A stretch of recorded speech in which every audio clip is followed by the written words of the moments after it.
Hi guys, and welcome back to my YouTube channel. So guys, today we would do history session 2. So I say a very good morning to all of you, and it is made by me, and my name is Burhanuddin Mustafa. Okay, so today's lecture plan is impact of Aurangzeb's policy on the stability of the Mughal Empire, Aurangzeb's reform, the effectiveness of Aurangzeb's successors, and invading forces. Because we would today only cover 4 topics, and these 4 topics are very interesting as it is fully about a story. Like how does Aurangzeb rules his empire and that all. Okay, so let's start with the today's lecture. Okay, so impact of Aurangzeb policy on the stability of the Mughal Empire. So guys, you all know that Shah Jahan left the empire very large and very peaceful, like any time in the history. But Aurangzeb was spending many of his money, his time on battles. He was not giving his time and money to the people of the Mughals at that time. The people were starving. They did not have anything to eat. They did not have shelter. But Aurangzeb was only busy in doing battles in which the country of India, the subcontinent, was much affected. So you can see that there was a war in the Rajputs in 1617 until 81, and the Satnamis in the River and the Jats in Gokal. These were few wars that Aurangzeb fought, and these were won. But the most expensive, the most difficult war for Aurangzeb was the Maratha tribe in Deccan, as the Maratha leader Shivaji was defeated in 1665 in the reign of Shah Jahan, and was also prisoned there. But he escaped after 25 years. And then he fought for 25 years with Aurangzeb, and Aurangzeb cannot defeat him as he had such powerful army. And he totally emptied the Mughal treasury, by which the people of subcontinent were extreme affected. And he faced many problems when he emptied the Mughal treasury, but then also he extended his empire till his death in 1707. Okay, so next slide is, let's see what is it. Aurangzeb's reform. Okay guys, so let's first read this, what I have written, what it is written there. Some of the history and said that Aurangzeb was intolerant and he wanted to destroy other religion. They point that he introduced a tax on the non-Muslim, but we destroyed a number of Hindu temples and tried to ban some of the old Hindu practices such as sati. So guys, it is written that many of the historians said that Aurangzeb was very intolerant. He could not bear any other religion, so he wanted to destroy Hinduism, Christianity, and he wanted all the people to be Muslims. Okay, so he destroyed many of the Hindu temples, he banned Hindu practices such as sati and everything. But while other historians said that he was not intolerant, but he was more orthodox than some earlier emperors. He was very strict with this religion. He wanted everybody to follow the principles of Islam, okay, and be a proper Muslim. But then also the mixed views on how Aurangzeb successful was in empire, such as appointing censors on public models, banning the consumption of alcohol, etc. And we can also say that Aurangzeb was a very good empire as he banned consumption of alcohol, singing, he banned public models, etc. And guys, one more thing.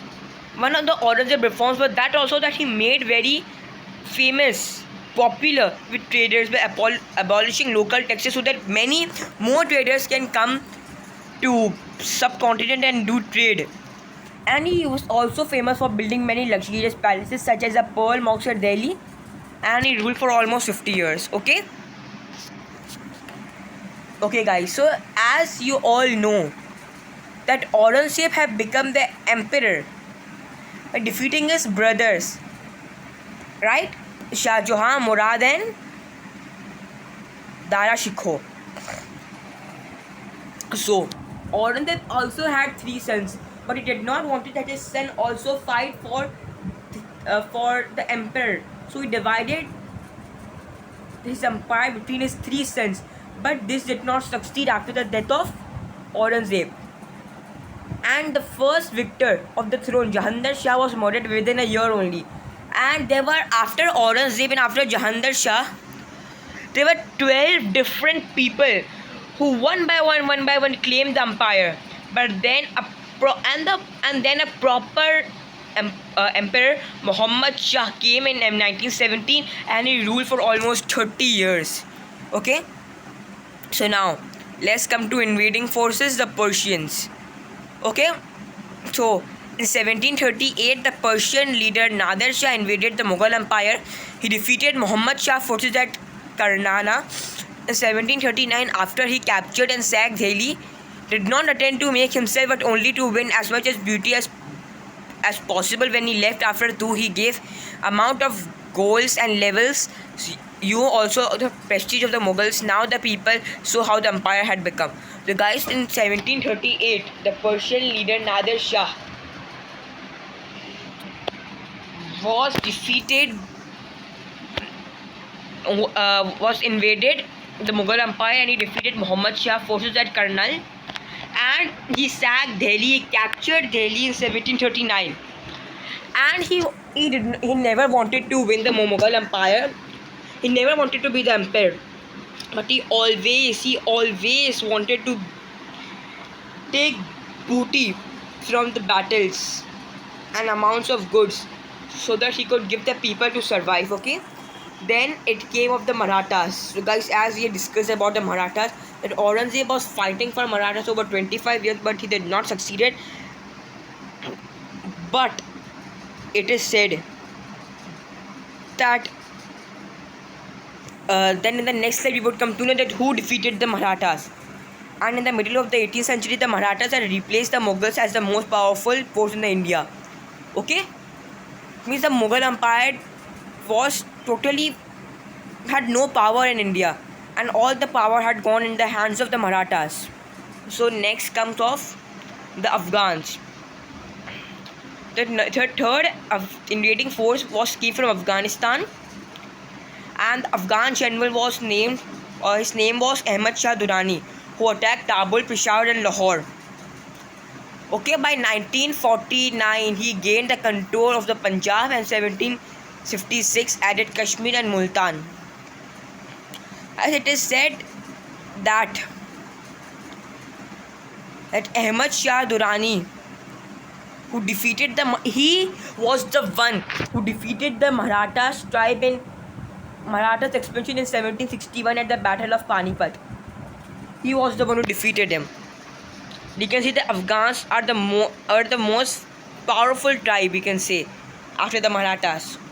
Okay, so I would like to end my session with this quote, the quote of Babur.